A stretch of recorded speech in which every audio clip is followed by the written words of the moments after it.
for me, the cold plunge more than anything has given me an environment, a container to work with those elements of the cold and of discomfort, and actually, like, I don't want to say become friends with it, but I feel like becoming friends with it in large part is just learning to accept the situation that we're in and choose how we're going to respond to it rather than react into it. You're listening to the Building Men podcast with Dennis and Anthony Miralda, brothers on a mission to help you become the strongest version of yourself, mentally, spiritually, emotionally, and physically.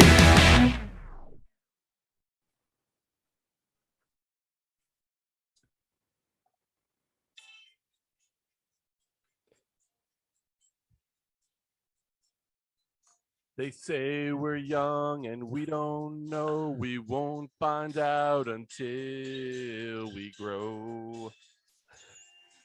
Well, I don't know if all that's true, 'cause you got me and baby, I got you.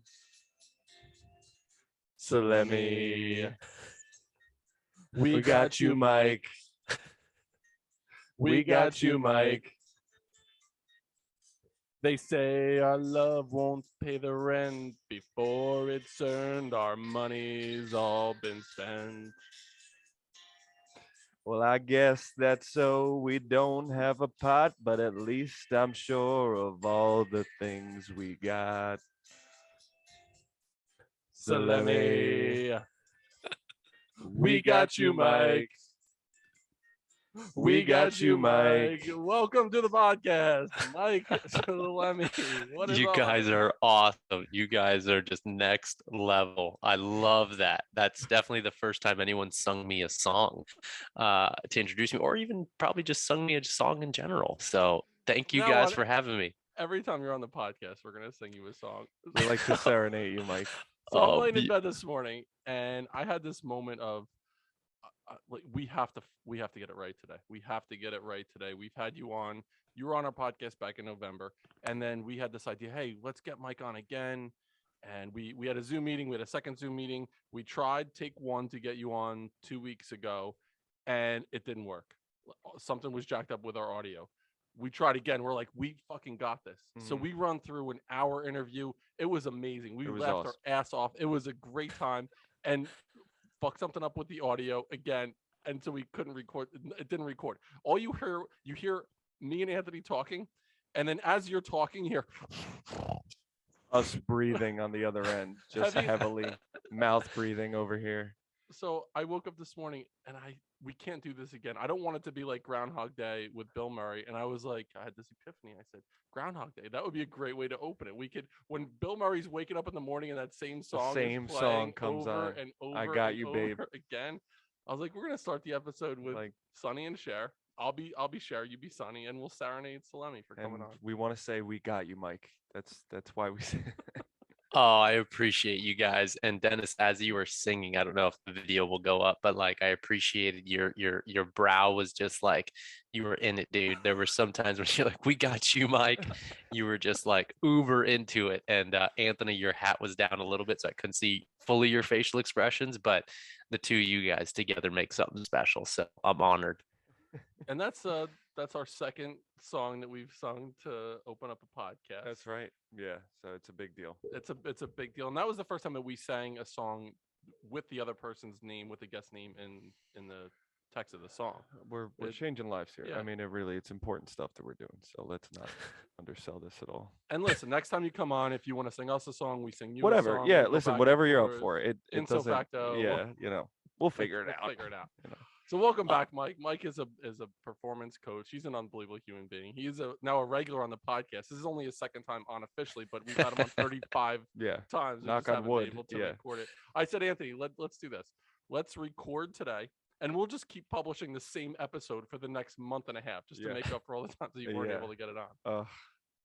Well, guys, like one of the things that came up, and I shared this with you, and I was talking to Lauren, my partner, like, we can record this as many times as feels good until we get it right. Like I remember Mark England, who you guys know super well. Mark was, he was like an instrumental part in the Kettlebell Lifestyle program. And I had a bunch of experts, Paul Check, Mark England, and a few others. and I was having challenges with the bonus content around creating a goal, basically, when people start the program. And I was having some challenges on Zoom and that sort of stuff. And we recorded 3 times. And I just remember feeling so bad that I was like, gosh, I fucked this up again. And Mark, what he shared with me, and it was just such a gift. And that's like why when these things are modeled to us, he was like, dude, we will record this as many times as we need to until we get it right. So shout out to Mark England for giving his time, his energy, and just modeling what it really is to give and to just be there for brothers. And I'm a super big fan of what you guys are doing and what you stand for and how you continually support me. So I got you guys as well. It's funny that you say that, Mike, because when we left here, I had the realization that it may not have worked. And I said to Anthony, I don't know if the audio came in the right way. We had a new setup in the studio. It wasn't just total ineptitude on our part. There was a new setup, and there was a button that we should have hit that we thought we were going to hit, and I left here. I was really down. I woke up the next morning, and I was still upset about it. I said, Anthony, I'm really upset about this. I tell my partner Julie, I'm upset, and then I reached out to you. And that's what you said. You're like, bro, we can, it's fine. We'll do it as many times. It was a great conversation. So if nothing else, we spent an hour having a really good conversation. So I appreciate the level of grace that you displayed there, because it was something in the moment I was really upset about it. I didn't want to waste your time. It was a lot to do. So thank you, Mike. I appreciate that. 100%. 100%. So we have to address the mustache in the room, because you are sporting the mustache. And nice thing is, a week had passed since the last time that we talked, and the mustache is better this week than it was last week. Yeah, I'm happy. And I see you're trying to grow a mustache too. You're like, no, your mustache is. I'm doing something, not because of Mike. Totally because of Mike. Yeah. He shaved his head. He's doing kettlebell workouts on gigantic balls now as well. Yeah. Well, the funny thing about the stash is, one thing I've realized since growing this thing. Well, one, I think anyone who rocks a stash, like, it's just hard to miss. And I think the last time when we were recording, like, and I'm doing it today, I've like minimized myself because I can't see you guys and myself, and I just can't take myself seriously, to be honest. But now when Lauren and I were at a communal workspace, like, my radar's up for mustaches all over. And I'm like, no matter where we go, no one had the stash. So I'm like, yeah, I'm feeling pretty good about it. It's a striking thing when someone walks in with a mustache. That turns heads. Everybody will look. Oh yeah. It's like having a mullet right now. Mm-hmm. Exactly. Like, if you're coming in with a mullet, like, you're gonna. You got a story to tell. Yes. Right. There's stuff behind that mullet, behind that mustache that people want to find out about. So were you a high school kid who did the cheesy porn stash? I mean, because that's not a porn stash. What you have, that is a legitimate. That's someone who's put in the time and the hours, and you have a level of wisdom that other people don't have by having that mustache. Were you a high school kid that messed around with the pubes on top of your lip? Did you have that at all? I always wanted to, and I think I felt quite inferior because my brother, like, so I went to a Catholic all boys school, and I shared some of the same books as him, where he would just pass them down. And I remember being in a religion class, and like I was flipping, and his friends had gotten his Bible and like wrote the 30-year-old freshman in high school, basically your 30-year-old freshman. I'm like, that's a lot to live up to. I mean, my family's Sicilian, so it's like they've got more surface area on their body covered by hair than not hair. And so I think I felt inadequate growing up. So I've never actually grown it out. So this is something new for me, and I'm stepping into something new, and it feels powerful. And there was always that kid in high school that he hit puberty a little bit earlier, and the level of hair. I remember Sean Muirhead. Shout out to Sean if he's still alive and if he's maybe listening to the podcast. Sean was hairy as fuck when he was in like seventh grade. Ridiculously had a full chest of hair. It was unbelievable. I think of Steve Carell and 40-Year-Old Virgin when they were doing the Kelly Clarkson. But usually those, I had the same thing. There was a kid in my school, and he was it still Sean? Was he? What? He got left back a couple times. That's right. Made it 14 years later as well, and 18 years old. But he had the same thing. It was literally like he had a full beard in 7th grade. and I'm sitting there. I have no armpit hair. I'm Oh. just, counting whatever I can get my hands on at that point. And I'm like, and he lost all of his hair by the time he was 16. Bald, completely bald. Wow. High school, bald. Oh. And so So I'm he had like, that sweet spot when he was 14. yeah, Where- 14 was he peaked. So God bless. I remember I was able to grow sideburns mm, when I was 17, 18 years old. And I rode that out for the next 40 years or 30 years until I started growing a beard. But sideburns, that was my claim to fame because I could never do the mustache yeah. and then I couldn't connect the hair at that time. Yeah, that was taking us back a little bit there, Mike. Well, Real it's quick, embarrassing too, like when you like, I don't know about you guys, but like I've got spots. So there's certain areas that for whatever reason just don't grow. So I think I was ashamed growing up. Like, oh my gosh, I look like a leopard basically. And so now just with the stash, all you see is its fullness, but you don't see the spottiness that's Right. underneath my chin. If there's anything that resonates me with what you just said, or with everything that you've spoke about, it's that right there. That just like the patchiness, the like I still can't grow it, but I like to convince myself that I can, and I continue to try over and over and over again until someone's like, "You need to shave. You look terrible." when you turned 30, you had a beard.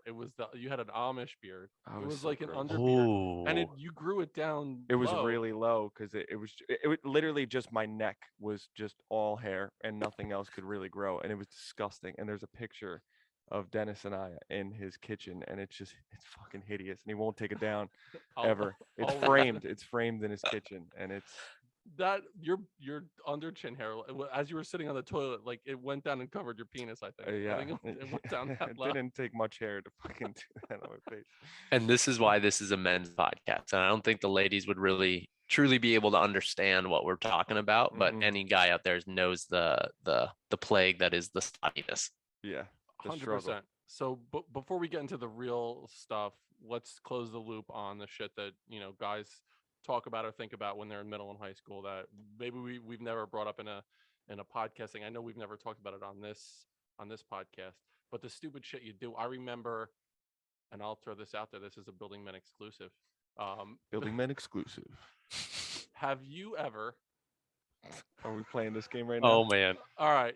So maybe it's just me. I had a friend who did this too. Like when you're in the I shower, love this you build-up fucking- here. You tuck your A Johnson mangina? in, yeah, and you make the mangina. Come on, dude. Listen, we've never talked about it before. Like we've all done that, right? Mike, have All you done it. that All before? done it. Yeah. All right, how about yeah. this one then? All right, that's a layup then. Have you ever pulled your balls out and collected water in the shower? Or made a cup of your balls to collect water, like you made. I've never done that. All right, there's your Well, challenge. Everyone you listening have- right now. I know you're a I have big ball guy. substantial balls. I do have Yeah. substantial- Give it a shot. See if Girthy you in the can- ball area. See if you can collect some water in the shower. Oh fuck. Oh Jesus! All right, so now we know in case you're, somewhere and you need water, you can just. I got everyone here. I was able to store enough water in my ball sack for everyone to drink for the next week. I think I'm haunted by Meanwhile- that visual now. Oh my God! This is what The happens. when we're- village will be saved. Dennis has village his is saved. ball water. Oh my God, dude. See what happened? We came into the podcast and Dennis is like, yeah, we're just gonna roll with it. Let's see where the conversation goes. And this is where we're at right now. So Ball water. All ball right. water. So, and let's bring it from ball water to shower to cold shower, cold plunge. Let's go there, Mike. We'll bring it into that area. I want to talk about we brought it up on the last never aired podcast about the benefits of doing cold plunges. It's something that you're doing right now. Save the show, Mike. Save us from ourselves here. Talk to us a little bit about some of the health benefits of the cold plunge, something that you've learned recently as you're getting more and more into it. Yeah, I know that there's one of the best people that I know for those who are interested in the science of it is a guy named Andrew Huberman, Dr. Andrew Huberman. He's a professor of neuroscience at Stanford University. He has the Huberman Lab. I think over the last year, he's gotten huge. He's been on Joe Rogan 1 or 2 times at least. And I know him and he's just a super good dude. And so anyone who wants to know the science of it, definitely hit him up. He's a wealth of knowledge. For me personally, while I know that there's like fat burning, thermogenesis, like there's all that sort of stuff that's great about it. To be honest, 90% of why I use the cold plunge and use it regularly is for the mental component. One of the things that I've been more and more and more focused on is how can I and how can we as men utilize moments of discomfort productively? How can we learn to feel what comes up? How can we learn to relax into it? How can we learn to accept it and then adapt from it and stay calm in it? And so I've been playing with very short duration cold immersion stuff from 2 to 3 minutes at a lower temperature. And I've also feel like some of the biggest breakthroughs or moments of growth have come in the longer duration ones at higher temperatures. So usually around 60 degrees and going in there for up to 20 minutes.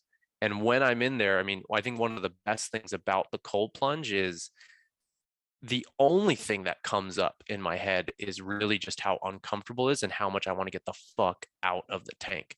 And I feel like when those feelings come up, when those sensations of the body come up, the cold, the shivering, the oh my gosh, the oh fuck moments, that is where there's the greatest opportunity to grow and to feel into it. And so for me, the cold plunge more than anything has given me an environment, a container to work with those elements of the cold and of discomfort and actually, like, I don't want to say become friends with it, but I feel like becoming friends with it in large part is just learning to accept the situation that we're in and choose how we're going to respond to it rather than react into it, because the reaction is the automatic thing that wants to come up. Oh fuck, this is not safe, this does not feel good, I want to get the hell out. So the more that I've allowed myself to feel what comes up, be with it, man, it's been one of the most like empowering things of all the practices, from sauna to training to whatever. It's one of the most things that have connected me with the sensations in my body, with the presence of what's happening, and allow me to breathe through it. So, I mean, again, I know that there's tremendous health benefits to it. I've also like lost fat in areas that have been so hard, like my lower abdominals, to lose over the years. And while that's really cool, I'm not interested in having the pudge below the belly.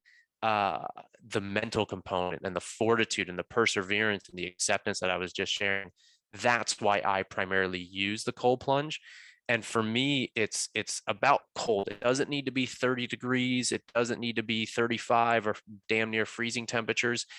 Even before the cold plunge, and I've done a bunch of ice baths too in the past, even just putting the tub at the cold it'll go, filling it up and going in slowly with whatever temperature that is, I've gotten tremendous benefits. So it is nice to have a unit like a cold plunge, and I love the unit that I've got, but I don't think it needs to be that complicated. And this is why there can be tremendous benefits to just cold showers, because it's going to force you to experience all those things that are within yourself that without that stimulus, without that impetus to push back against something, it's really hard to have that relative experience. And I don't know anything that's remotely as uncomfortable as when your whole body temperature drops to that level, because even just 1 or 2 degrees in a drop or a raise in temperature and body temperature can have a massive effect on all the systems of the body, specifically the mind as well.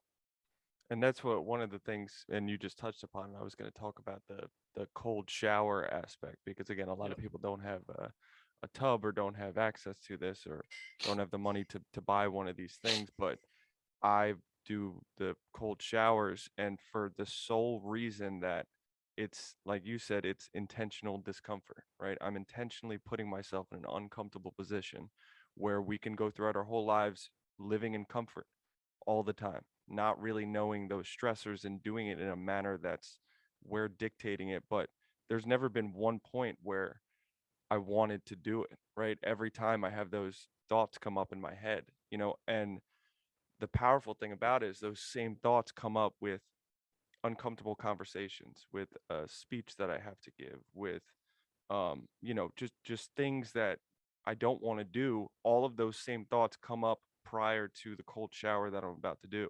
So that's why it's so powerful for me, because then I know that I could deal with this stimulus. I can deal with this stress. And there has been one time, I don't know about you, Mike, but like when I leave the cold shower or the cold plunge or the bath that I'm doing, I feel so empowered when I leave there. Mm. And for the sole reason that I did something that I didn't want to do, and I survived, and I'm here still. And to me, that was the best part that came out of the cold showers, the cold plunges, for that One reason. one thing that comes up as you were sharing that, Anthony, is like one of the things that we're doing with that just being one example is we're developing skill. We're developing the intentional use of skill. And so oftentimes I don't remember exactly the first time that I've hopped in a cold plunge, but I'll guide people through the cold plunge. And when someone first experiences that, it really is that oh shit moment. But then as you develop regularity around that, whether it's cold plunge or that's just a cold tub or the shower, you're starting to repattern and rewire your natural impetus and your natural patterns of how you relate and how you experience and how you move through that discomfort.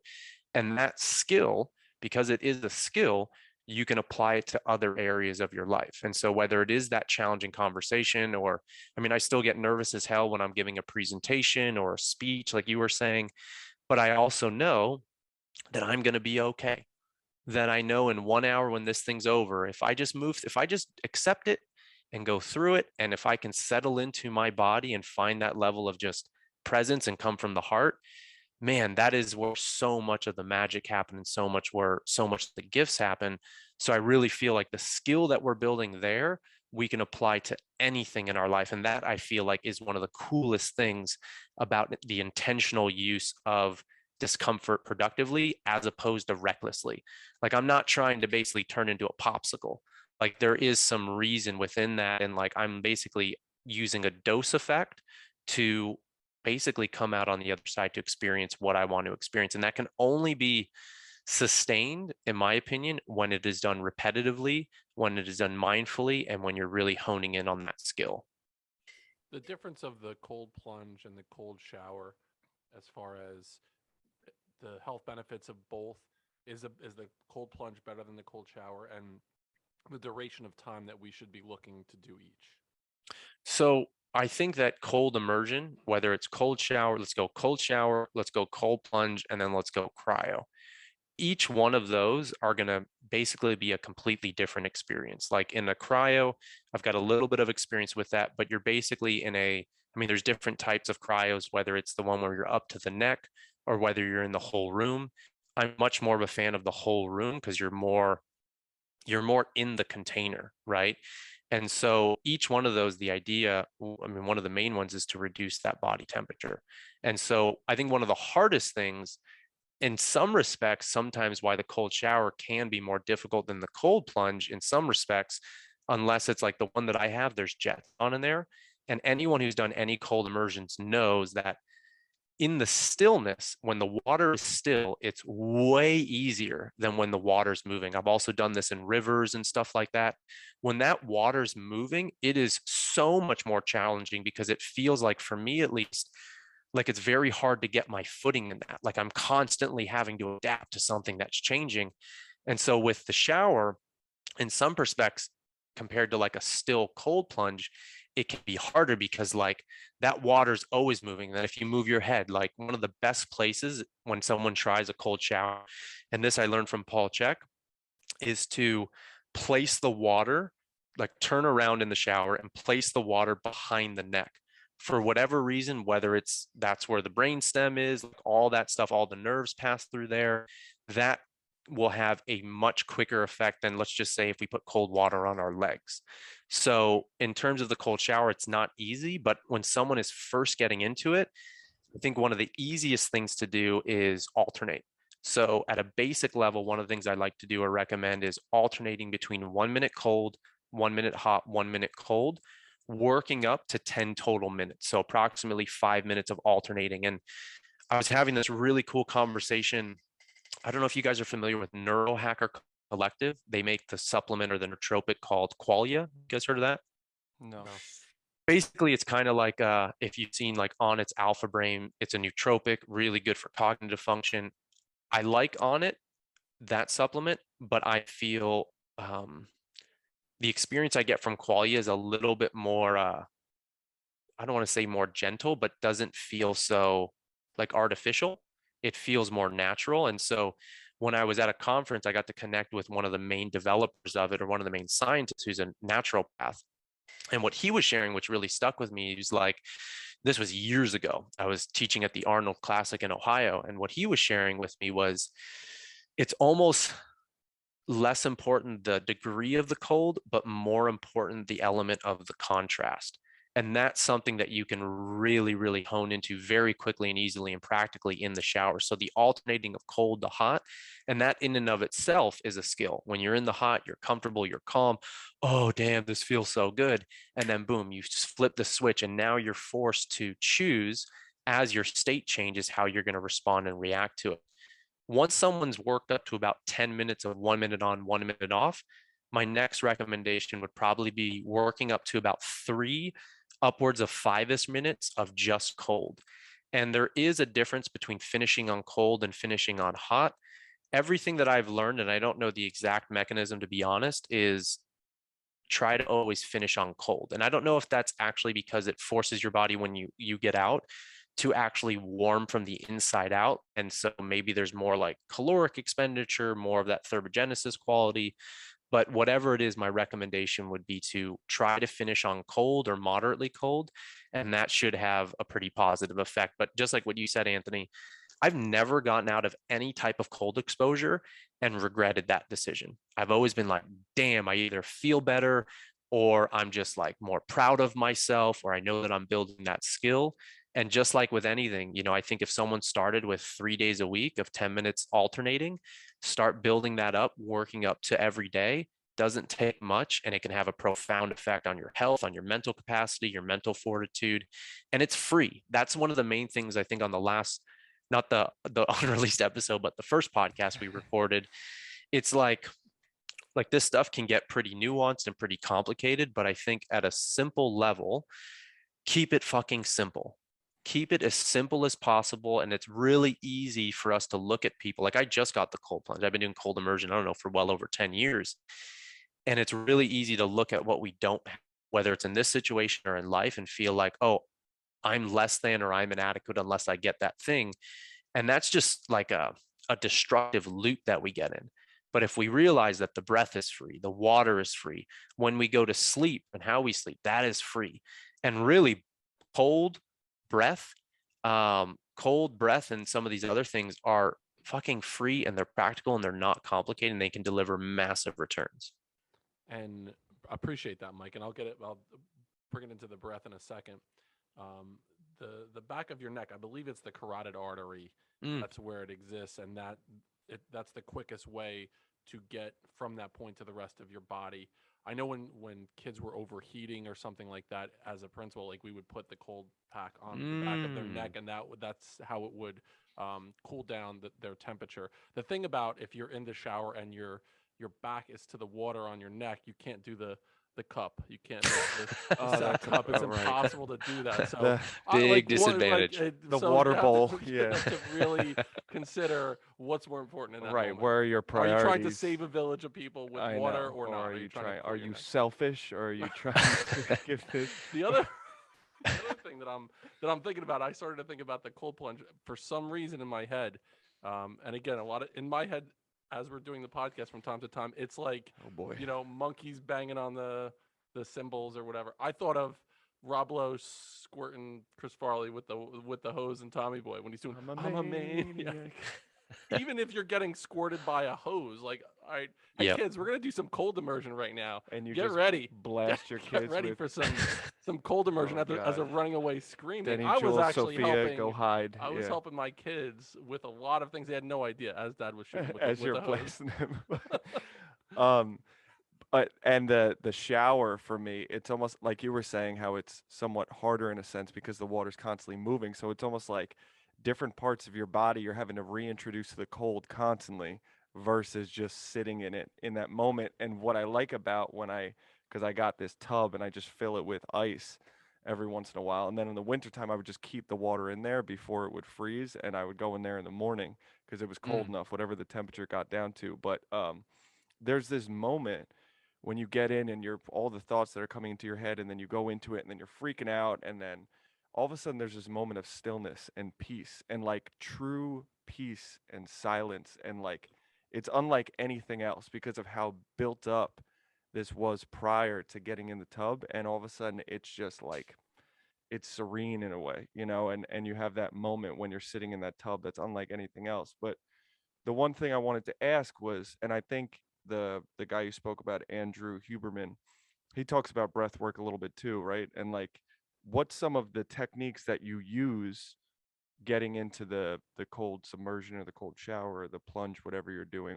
Do you alternate? Are there different ones that you kind of touch upon? There is different ones. I remember when I was working with Paul Check, one of the things that he recommended is when you're doing a shower, and I don't know if this has specific physiological benefits or just makes it easier to tolerate when you first get in and there's that oh shit. When you go in the shower to do so and step in quick, step in on an inhale. And the inhale, and like thinking of it right now, so the inhalation breath, that is synonymous with like excitation. Inhale is exciting, inhale is charging, inhale is like, think inspiration, right? We're inspiring, we're inhaling, we're meeting that external adversary, we're meeting that external force. And so that's been really very helpful when I enter in the shower. But in the tub, I do a different kind of protocol, basically. What I like doing, because of that, again, repatterning, rewiring how I relate and connect and build the skill around dealing and managing stress, I actually like entering the tub super slow. And so when I did my last 20-minute plunge, it almost took me 20 minutes to get fully submerged. And so I basically have a bench outside. I would put one toe in, slowly ease in, the second in. And with that, essentially, at any point when it got too intense, I would just stop. I would stop, I would breathe. And then when I would get to that place of peace and when it would be calm, only then would I go 1 inch deeper and 1 inch deeper and 1 inch deeper. And then the other thing too is, so the inhale is the excitation phase. That is what excites the sympathetic nervous system. So if you want to charge up, for example, before a workout and you wanted to do breath work, unless you had a lot of anxiety and you needed to calm down. But if you were, let's say, too stagnant, too still, too lethargic, doing some quick inhale exhales, not even very many, 20 to 30, can ramp you up and give you energy right away. On the flip side, the exhalation breath, that is the down regulation of the nervous system. That is the calming side. So at a simple level, if you want to down regulate and calm, one of the best things that you can do is take longer on the exhales. And so when I'm in the tub, one of the things that's so helpful for me, and it might be annoying to Lauren, is because I make all these sounds in the tub, is I hum. And so if we're to hum right now, so the mouth is closed, we're obviously still breathing, but we're not doing so in and out of the mouth.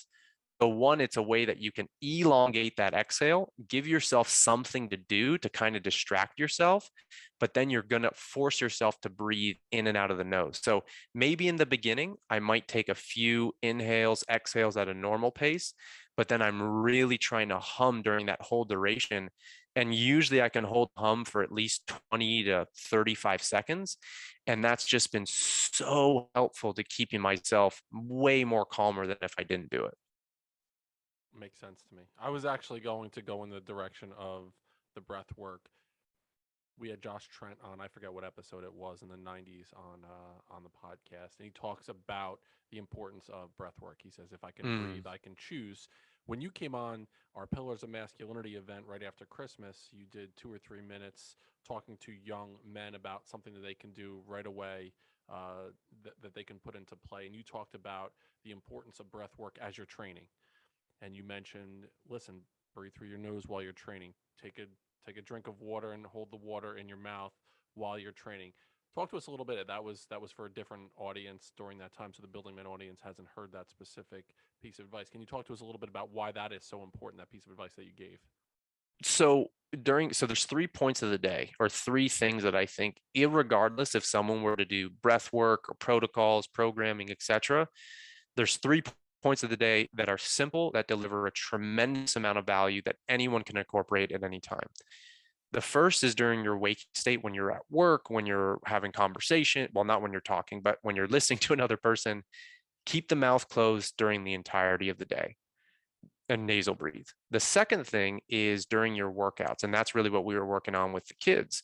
So you can tape your mouth, which is fine if you're training at home, but if you're training in a gym or you're training with a bunch of other guys, it kind of looks a little weird if you got a bunch of black tape over your mouth and you're forcing yourself to breathe in and out of your nose. The sipping a gulp of water is a really, especially with kids, is a really fun way, one, to give them something to do to distract them a little bit. Make it basically be a game as opposed to like trying to force them, you have to stick to this protocol. Give them some fucking water, hold it in their mouth, let them just know. If you hold the water in your mouth, you're actually forcing yourself to breathe in and out of your nose. And if you can't hold it, if you can't maintain it, then just swallow and take another sip. So that is a really easy tool. And then the other thing too is when I've worked with kids, working with kids can be really challenging. Just managing the very low attention span for a coach is fucking nerve wracking. And so I know that when all the kids have the water in their mouth, one, they're going to listen more simply because the mouth is shut off. And oftentimes they want to joke, they want to BS with the other guys. So it forces them to be more present, is going to train them into nasal breathing.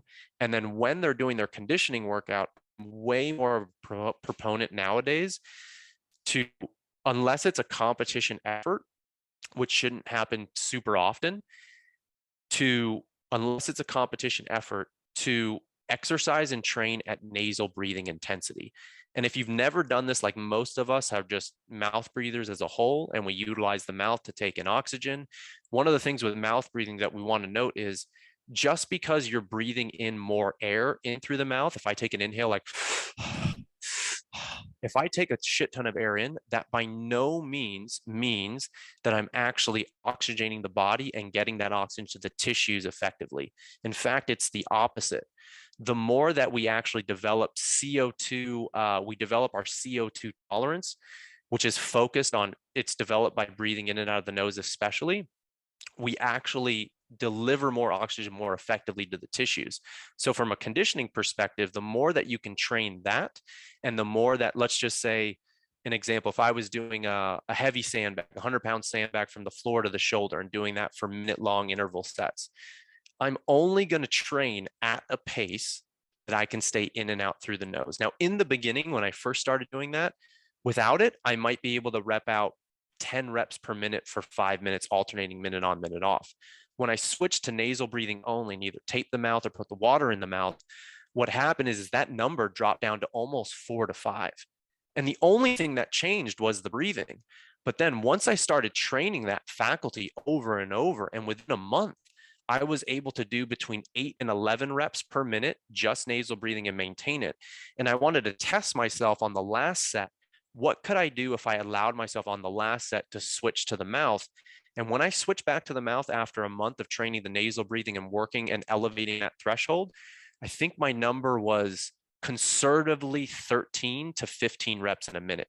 So I had a massive, I mean, it was, wow. If before it was 10 reps in 1 minute, 1 rep would be a 10% increase. If I jump from 13 to 15, it's an extra 30 to 50% gain in improvement. So you're playing the long game, but if you start retraining that system, you'll start noticing it, how it affects every other area of your life. And then the third thing is when you're sleeping. When you're sleeping, the mouth was not designed for breathing. There's really no connection to the nervous system. The sinus cavity, it's huge. It actually goes into like the center of the head. You've got parasympathetic nerve endings, so nerves that basically line the interior of the nostril, that when you breathe in air through the nose, you're actually exciting that rest, repair, that calm side of the nervous system.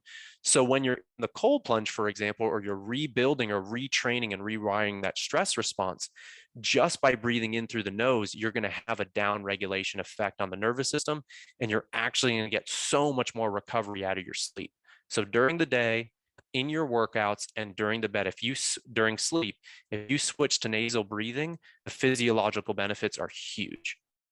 The one thing I notice with nasal breathing, and I started doing mouth tape at night when I sleep, because again, it's a little weird if you're doing it when you're working out or doing it out in public, and I guess it's weird if I have a girl over and I like, come here, kid. yeah. Uncle Mike's got the garden hose and duct tape. Yeah. Get in line. Oh, we're gonna get you nice and good in your parasympathetic state.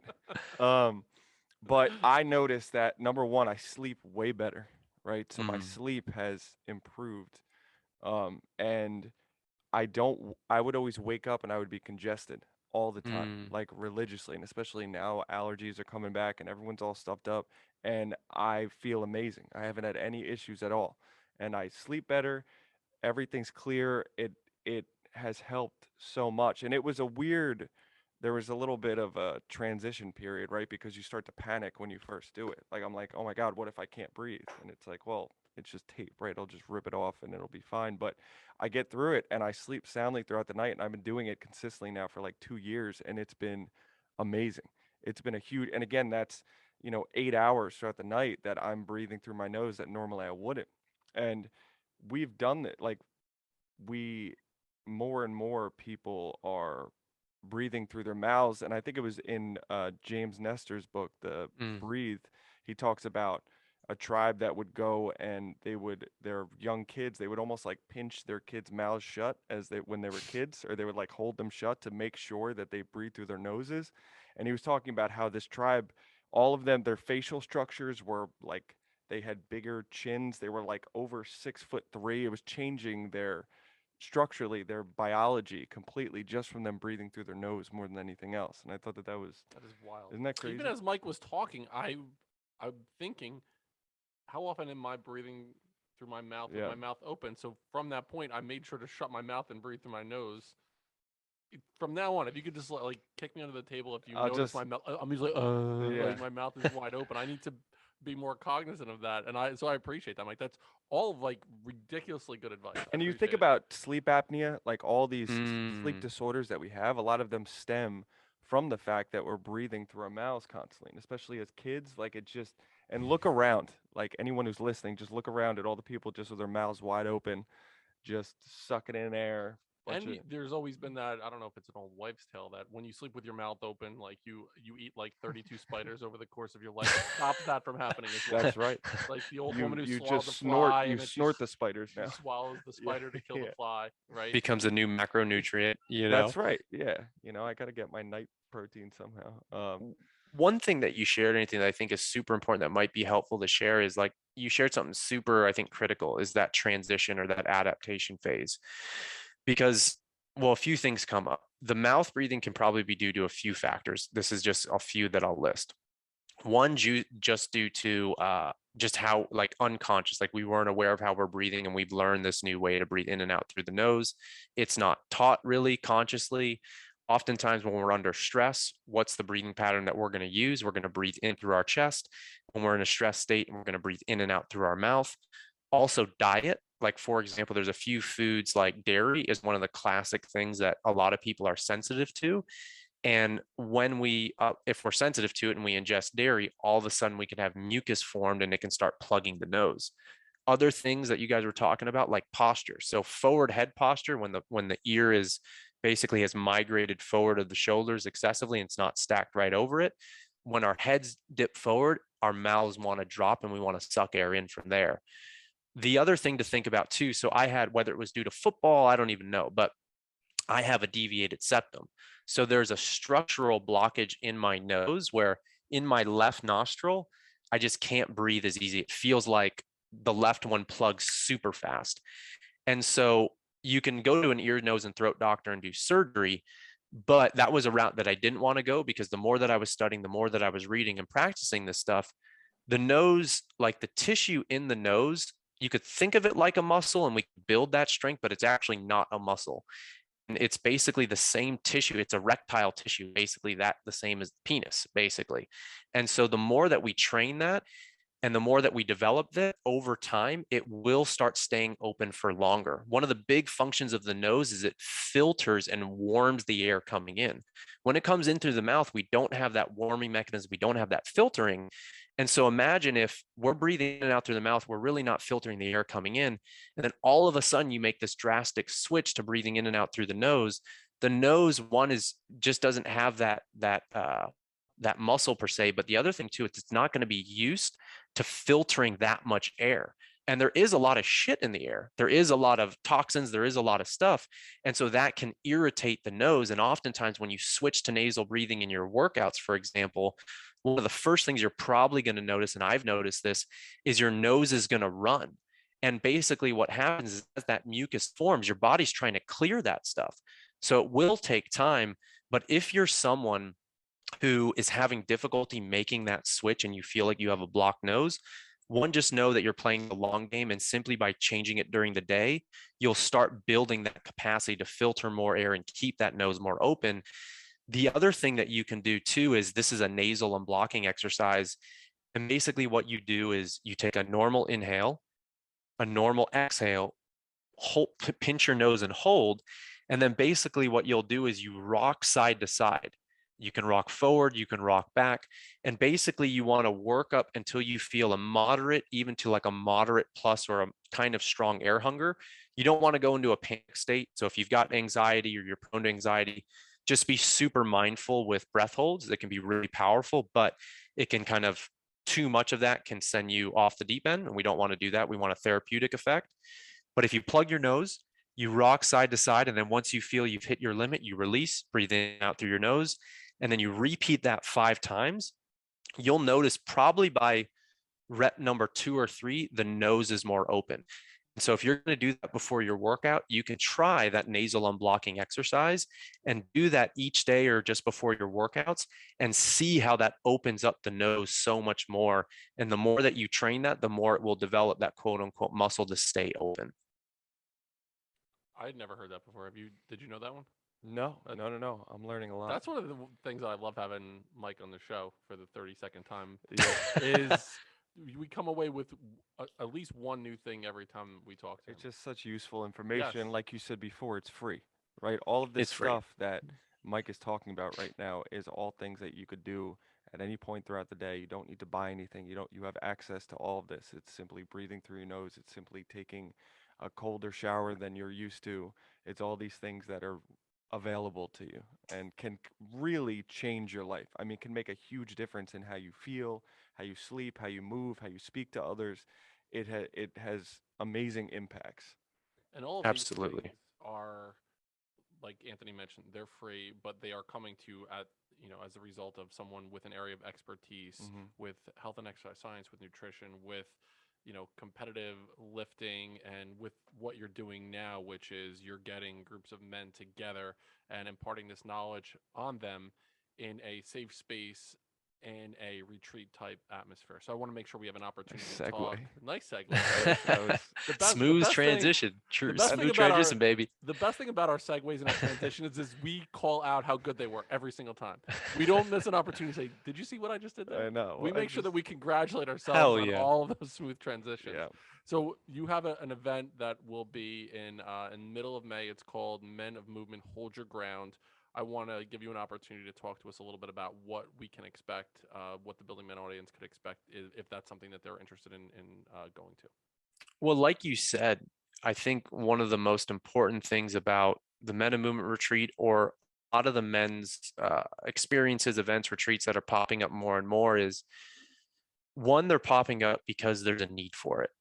There's an absolute need for it, and it hasn't really been like fostered by society. I've seen more women's work over the years, especially 10 years ago, but now we're seeing these things really grow because there's an absolute need for it. And with men in specific, these containers of safety are just so rare. One, to have a safe environment where you can, I'll always say, like, there is a very different energy, there's a very different container, a very different space created just if men are being with other men. Nothing against our women, it's just a different energy. And so there's a level of safety that I've experienced, I'm sure you guys have too, just being with guys. There's like, I can kind of like I can relax a little bit more. I can feel free to have certain conversations that, that I wouldn't necessarily feel appropriate for my girlfriend, And I think too, there's a misconception that our partners have to be everything to us. And I don't really feel that's true. The relationship that I have with my partner, the relationship that I have with you guys, the relationship that I have with my brother, with my mom, are all different. No relationship is going to be the end all be all and be everything for us. To put that expectation onto our partners, onto our wives, onto our girlfriends, in my opinion, just isn't fair. They give us a level of nourishment, a level of reflection, a level of mirroring things back that we can't get from other people, just like with men. And so for the Men of Movement retreat, the ultimate goal of really what I wanted to do is to create this container to bring guys together, to let them know more than anything, not even through the words, but through the experiences, that they don't have to fucking be anybody else other than who they are. There's so much pressure to earn money, to be the perfect partner, to have the house, to act in a certain way, and that's just a lot for guys to have on their shoulders. And I think a lot of guys feel, myself included, I'm speaking for myself, feel like it's a big weight to hold. And so when we're in these experiences, one of the things that I felt is through this container, I don't have to be anyone that I'm not. And by me being willing and courageous enough to show up in that way, I'm modeling it for the others and they are modeling it to me. And that is actually the most, yes, we do some awesome stuff, sweat lodge, breath work, ice, cacao ceremonies, tobacco. There's some really cool stuff. But probably the biggest ahas and the biggest nourishment that I've seen and witnessed and have experienced happens either during the sharing times, the reflection after, where guys are actually given the space and the opportunity to express so that we don't suppress and depress and basically contract. But it's the learning that happens, hearing those guys realizing we are a lot more similar than we're different. And just by creating that space, we all grow and we all heal. So we all heal together. So really, we do some cool stuff, but a lot of the magic happens outside of the activities. I hear like so much like, dude, I was in the tent with Robbie, let's say last night. We had a fucking amazing talk, or during the break times, I got to connect with this guy and that guy. And those are some of the most special things that are equally as important and valuable as the actual let's just say uncomfortable activities and exercises that we guide the guys through and navigating during the experience. Right before a presidential election, there will be the people of notoriety that come out and endorse the specific candidate. This is going to be our official Building Men endorsement of this retreat. So I want to put it out there officially that we are endorsing the Men of Movement Hold Your Ground retreat. We have never officially endorsed any retreat. I can't believe we're... But I want to make it official right now. Wow. But this is an official endorsement. I'm sure all the papers will have it tomorrow. This is going to go viral. But we will officially endorse the Meta Movement Hold Your Ground retreat. By all means, and here's the thing. Knowing you, we've been on enough phone calls, voice messages, Zoom meetings with you. You are in this space since we started the podcast. Of all the men that we've met, one of the most genuinely kind-hearted human beings who's very knowledgeable. You go into the relationship to give to other people, which it's not the norm in the world, and we truly appreciate you, man. Truly appreciate you. Yeah, this is such a Thank you, such fellas. a joy Thank you. to talk to you, and we literally, again, this is our third attempt at this, and still it's a new conversation, it's a new flavor, and it's really, even though we're through a computer screen right now, I could feel the energy and like just the high vibrations of you being in here. Like it's always, I leave here in knowing more and in a better mood and positive and feel hopeful, because the information you're giving is just, it's so valuable. And it's just the way you approach it. It really is like, it makes sense, and I know the Building Men audience appreciates it too. So thank you. Oh, dude, my pleasure. Thank you guys. That means a lot. I mean that. Thank you. So, Anthony, any final thoughts, questions? What's round two of our conversation? I don't know. I thought you could, if you want to cook something up. Well, what? What's something really weird you do when you're by yourself? Yeah. What's another weird shower thing you do? Nailed it. Yeah. All right. That's it. No, I got nothing. I'll have to think about that for the next time we have. We'll edit it in. Yeah, we'll put something in and then have. Love it. It'll be a totally different audio. There'll be birds in the background or cars driving by. Yes, I do have a question, Mike. Oh fuck. Whatever. All right, Mike. So where can the audience find you? How do we get in touch with you? So best place is Instagram, which is just my name, Mike.Salemi. Website is MikeSalemi.io. I super appreciate you guys are rocking the IO too. And on there in the upper right corner, you can hit programs. If anyone's interested in the Men of Movement retreat, you'll book a call with me. I basically check in with everybody on the retreat to figure out where they're at, what they're working on, if I can give any insights or advice to support them. That's really my main intention for the calls, to provide value, to connect. And if they're interested and a good fit for the retreat, then that's always an option. And yeah, would just love to get to know more guys and just, yeah, do this work. I mean, it's truly like one of the things, and you're a parent, Dennis, like I think you embody this, and I think you'll jive with this. It's like it's so much more powerful in,